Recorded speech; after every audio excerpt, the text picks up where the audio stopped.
우리 한 번 더 좌우 앞뒤로 인사하며 축복할 때 이렇게 하겠습니다. 하나님의 능력으로 구원받은 당신은 성도입니다. 하나님의 능력으로 구원받은 당신은 성도입니다. 아멘. 그런 성도라는 것을 단 한순간도 잊지 않고 살아가기를 바랍니다. 하나님의 능력, 십자가의 능력이 저와 여러분의 삶에 늘 충만하기를 소망합니다. 지난 2주간 동안 우리는 고린도전서의 말씀을 통해서 교훈을 얻고 또 믿음의 결단을 했습니다. 사도 바울이 문제가 많은 고린도 교회에 편지하면서도 진실한 축복, 마음을 다한 축복을 할 수 있었던 것은 그들이 교회가 되고 성도가 된 게 자신들의 힘과 능력으로 된 것이 아니라 오직 예수 안에서 예수 그리스도를 통해서 되었다는 사실을 인정하기 때문입니다. 그리고 고린도 교회에 여러 문제가 많았는데 특별히 먼저 분쟁에 대해서 지적하고 또 교훈을 주면서 야, 너희들이 이제 좀 그만 싸워라, 좀 화해하고 사이좋게 지내라 라는 어떤 일반적인 교훈을 줬던 것이 아니라 너희가 누구의 이름으로 세례를 받았는지 기억해라, 누구 때문에 하나님의 사람이 됐는지를 기억해라 라는 핵심 진리를 알려주면서 사람들 안에, 고린도 교회 성도들 안에 자기를 자랑하고 싶었다 했던 마음을 버리게 하고 오직 누구만 자랑해요? 예수만 자랑해라, 오직 예수뿐이다 라는 것을 강조해 주었습니다. 고린도 교회를 향해 보내는 편지 앞부분에도 그렇고 이제 본론이 되는 본론의 시작에서도 그렇고 사도 바울은 계속 예수만 얘기하는 거예요. 구원은 오직 예수께만 있다. 이것을 강조하면서 그럴 때 교회는 교회다워지고 성도는 성도다워진다라는 핵심 진리를 알려주는 거죠. 오늘 우리에게 주시는 말씀도 바울이 강조하고자 하는 공통적인 메시지가 똑같이 흐르고 있습니다. 누구에게 초점을 맞추자는 거예요? 예수님께 초점을 맞추자.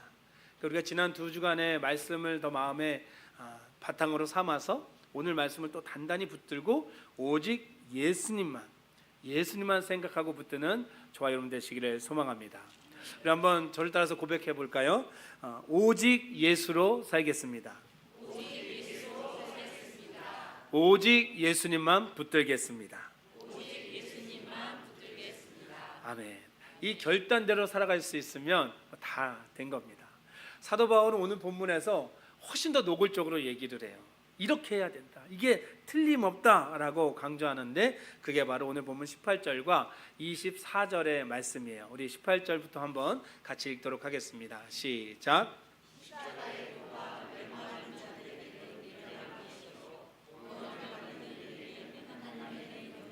24절도 읽겠습니다. 시작.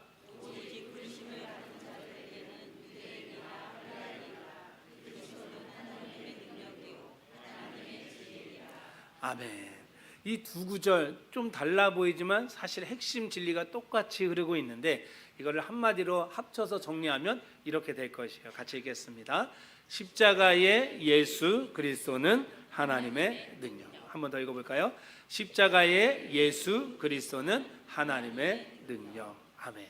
십자가의 예수 그리스도는 하나님의 능력이라는 거죠. 능력은 어딘가에 사용돼야 되는 것인데 그럼 어디에 사용되느냐? 바로 구원을 얻게 하는 능력이 된다라고 말씀합니다. 더 놀라운 건 뭐냐면 구원을 얻는데 유대인이나 헬라인이나 혈통을 따르거나 지혜를 따르거나 하는 것이 아니라 하나님께서 부르신 사람들, 하나님께 택함 받은 사람은 누구에게나 역사하셔서 무엇을 받게 해주시는 거예요? 구원을 받게 해주신다는 사실입니다. 우리에게는 이것이 너무나 익숙하고 바른 진리인데 사실 그 당시의 사람들에게는 받아들이기가 어려웠습니다. 그래서 유대인도 헬라인도 이 모든 것들을 들었을 때에 말 그대로 말도 안 되는 말이다라고 생각을 했어요. 그래서 사도 바울도 뭐라고 표현하냐면 십자가의 도가 우리가 아닌 멸망하는 자들에게는 미련한 것이다 라고 설명을 합니다. 사도 바울은 오늘 본문에서 계속 지혜와 미련함, 두 반대되는 단어를 사용하면서 대조시키고 계속 말아주면서 공감을 일단 불러일으켜요. 그런 다음에는 반전을 이끌어내고 결국에는 진리에 이르도록 유도를 합니다. 일단 공감을 얻어내는 거죠.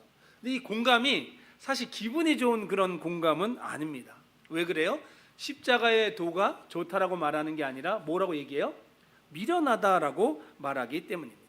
십자가의 도. 그래서 도는 원어로 보면 로고스거든요. 우리가 요한복음 성경 공부할 때 요한복음 1장 1절에 태초에 말씀이 계시니라. 이 말씀이 로고스죠. 이 로고스가 하나님과 함께 있었고 이 말씀이 곧 하나님이다 라고 이야기했죠. 그러니까 결국에는 십자가의 도라는 것은 십자가의 예수님을 이야기하는 겁니다. 그러니까 십자가의 예수님을 통한 구원, 대속, 그 진리를 말하는 건데 이걸 미련하다고 말하니까 우리로서는 기분이 좋아요, 안 좋아요? 좋을 수가 없지요. 그런데 그 당시의 사람들은 대부분 이 말을 할 때 맞지, 사도 바울 제가 말은 제대로 하네 라고 하면서 모두가 공감을 하는 거예요.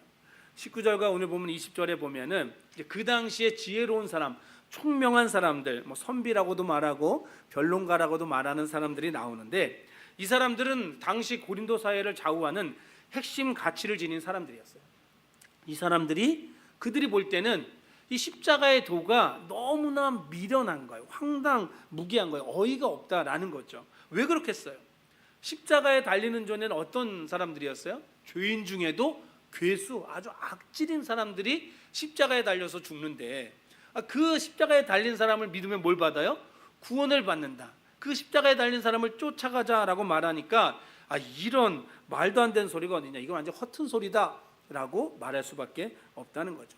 바울도 이것을 인정합니다. 맞아, 십자가의 도는 미련한 게 맞아 라고 이야기하면서 공감을 이끌어내요.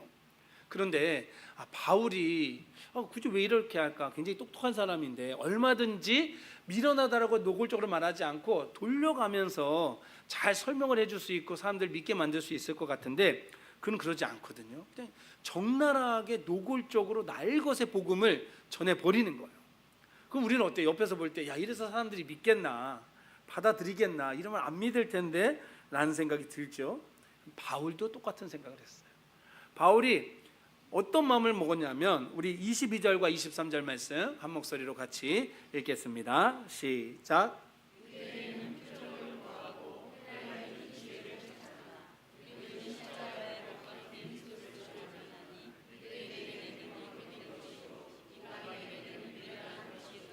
아멘.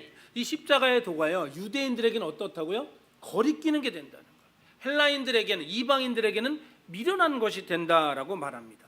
당시는 그냥 유대인, 헬라인 하면 전부를 얘기하는 거예요. 그러니까 전부에게, 누구에게도 십자가의 도를 받아들일 수 없게 만든다라고 설명을 하는 거죠. 왜요? 유대인들은 표적을 구하고 헬라인들은 지혜를 찾고 있기 때문입니다. 그러면 어때요? 바울이 그걸 해주면 되죠. 기적을 보고 싶다, 표적을 보고 싶다 그러면 어떻게 해요? 표적 보여주면 되죠. 지혜를 듣고 싶다면 지혜를 들려주면 됩니다. 그럼 바울이 어떤 사람이었습니까? 그가 루스드라에서 전도할 때에 못 걷는 사람을 일으켜 세우거든요. 드로아에서 설교를 할 때 밤늦게까지 너무 늦게 길게 설교를 했던 모양이에요. 그러니까 3층 창가에 앉아있던 유두가가 떨어져서 죽어요.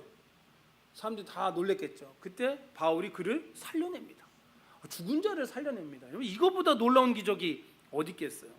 근데 사실 이거보다 저는 개인적으로 굳이 갖게 되면 저런 기적 가지면 좋겠다라고 생각하는 놀라운 게 뭐냐면 사도행전 19장에 보면 에베소에서 사도 바울이 이제 말씀을 전하고 이렇게 복음을 증거할 때 사람들이 그가 사용했던 이런 손수건, 그가 사용했던 물건, 그가 입었던 앞치마, 이렇게 가운, 옷 이렇게 생각해도 될 것 같아요. 그걸 갖다가 병자에게 얹으면 어떻게 돼요?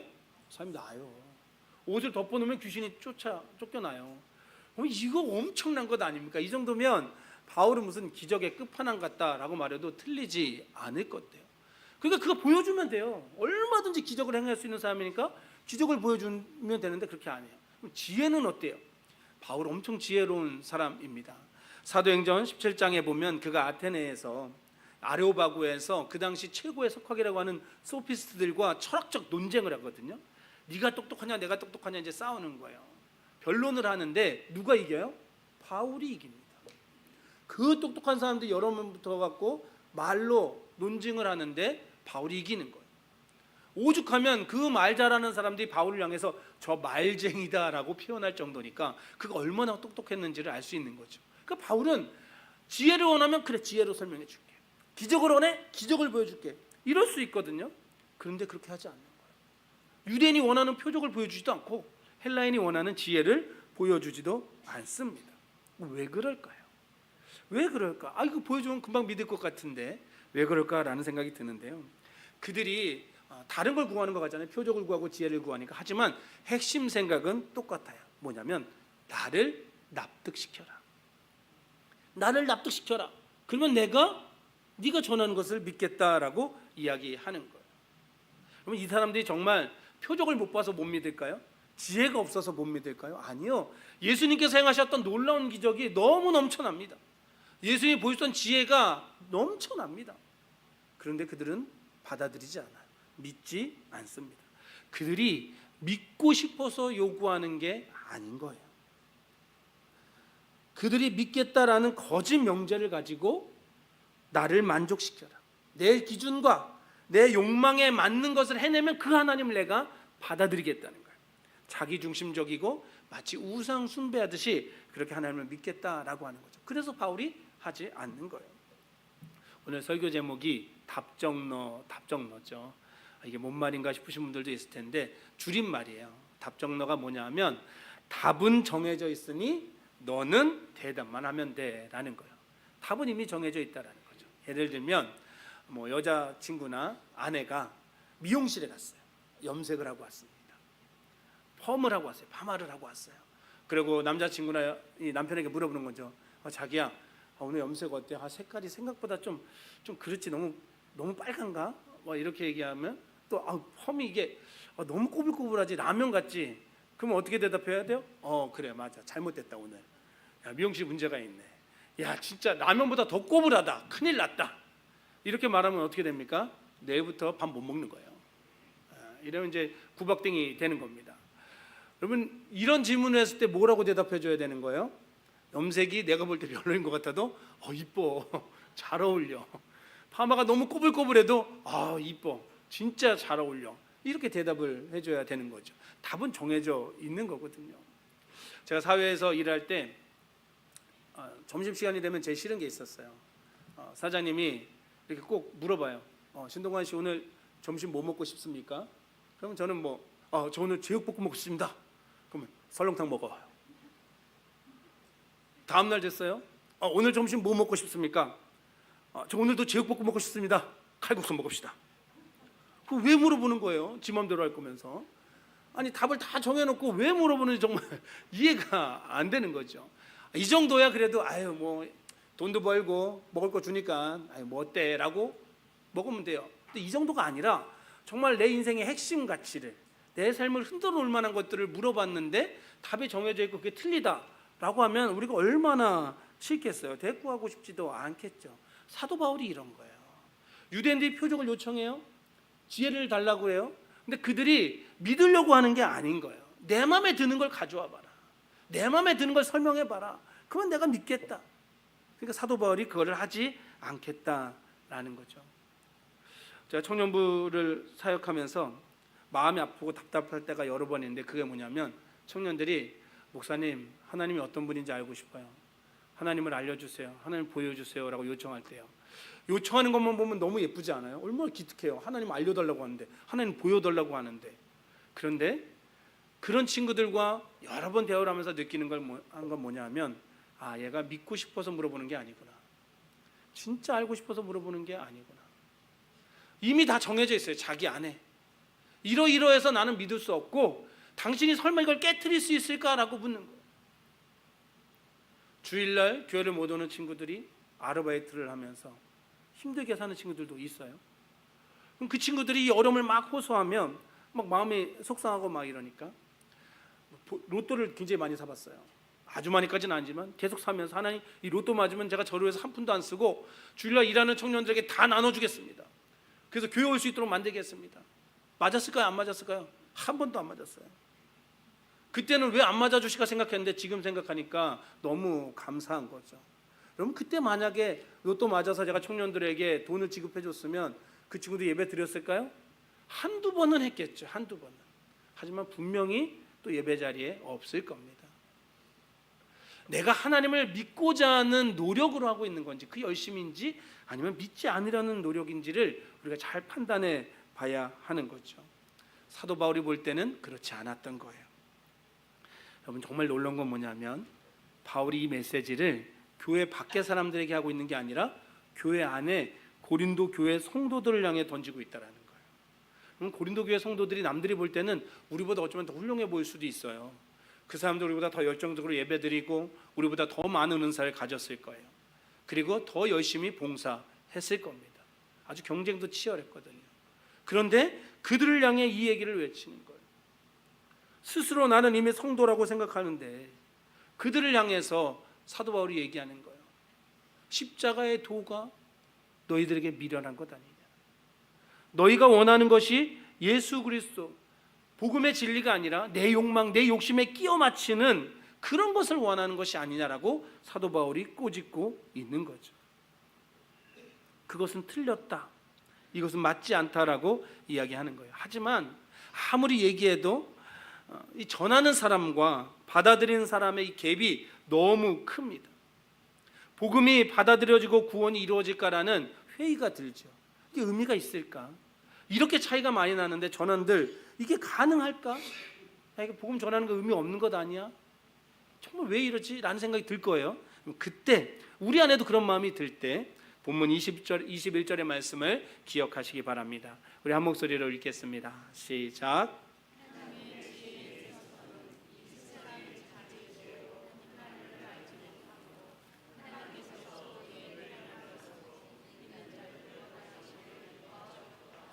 아멘. 우리 생각엔 돼요, 안 돼요? 안 되는 겁니다.